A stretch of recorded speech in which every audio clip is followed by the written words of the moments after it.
All right, it's quick education on a Toyota truck or any automatic transmission. Go ahead, John. This is my specialist here. Came in to fix this. A customer bought this transmission, went to install it, didn't put the torque converter all the way in. John's will tell me what happened.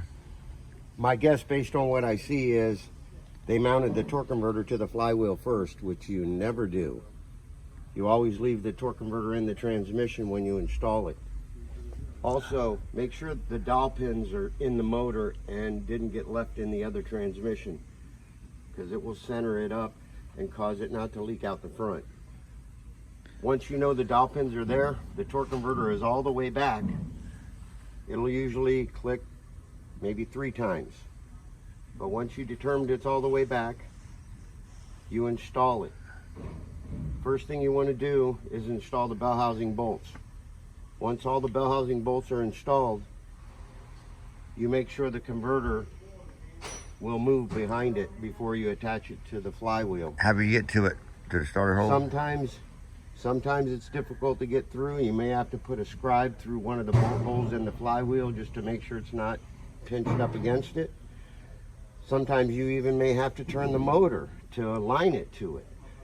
Sometimes you can get to it through the starter hole. Either way, you must make sure that it is not in a bind.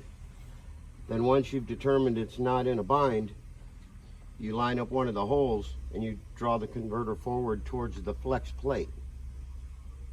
Once you've tightened one of the bolts, loosen it 1/4 to 1/2 a turn.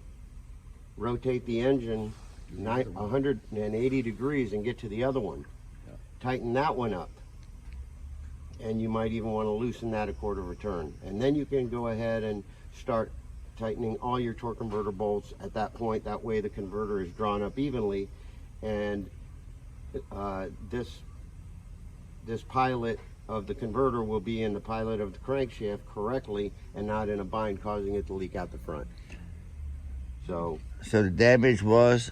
The damage, according to what I see here, this is what happens to the pump. I don't have a good one here to show you, but this is what happens to the pump. And this is what gear type pump, not a vane type. But what happens is the pump gear, what's left of it here, let's see if I can get it out, will actually go into these notches that drive the pump. It goes in like this. And what happened was this gear that has the little notches that go into these holes was not lined up, and it wasn't in all the way.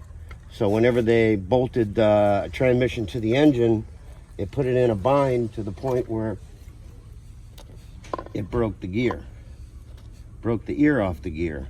You can see where they didn't have it lined up, where it scraped all in there and then broke it. The blessing here is that usually when you do this, it jams this gear up against the back side of the pump, which is the stator, and just eats it up and puts metal all through the transmission. In this particular case, the gentleman was lucky that he broke the gear so it didn't spin in there and put metal all the way through the transmission. So either way it goes, the torque converter now is no good, the pump is now no good. Dumpster material. Where did we get the parts from for this? We took the torque converter and the pump out of the original transmission. We inspected it and determined that of course the pump was in good shape. However, the converter is in question, but according to the customer complaint, the converter should be fine. So, And he said it was slipping a little bit.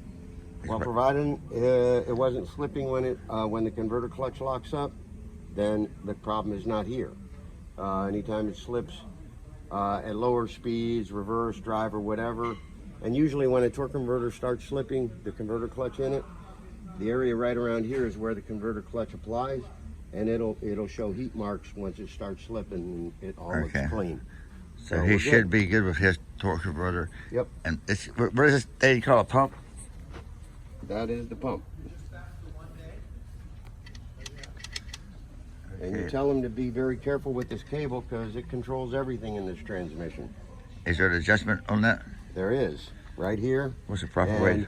It will determine This adjustment here determines, once you get it installed to the throttle linkage area, based on how you adjust it, determines the shift timing of the transmission. If the cable is too loose, it'll shift real early and have no passing gear. If it's set too tight, it will shift late and be sensitive to the passing gear. So you have to find the perfect middle without the proper gauge. But you can play with it to shift to your liking to a certain degree. But otherwise, this is everything on any cable or rod type of unit that is not controlled by a modulator. It's all in this cable. So be careful not to damage it. Make sure it moves freely before and after the job is done.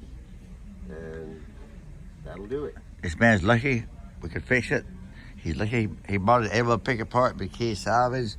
Lucky John, a retired transmission man in his early 40s, could come by. That's right. Anyway, good luck. Over and out. Come see us. Joe John's Road Junkyard.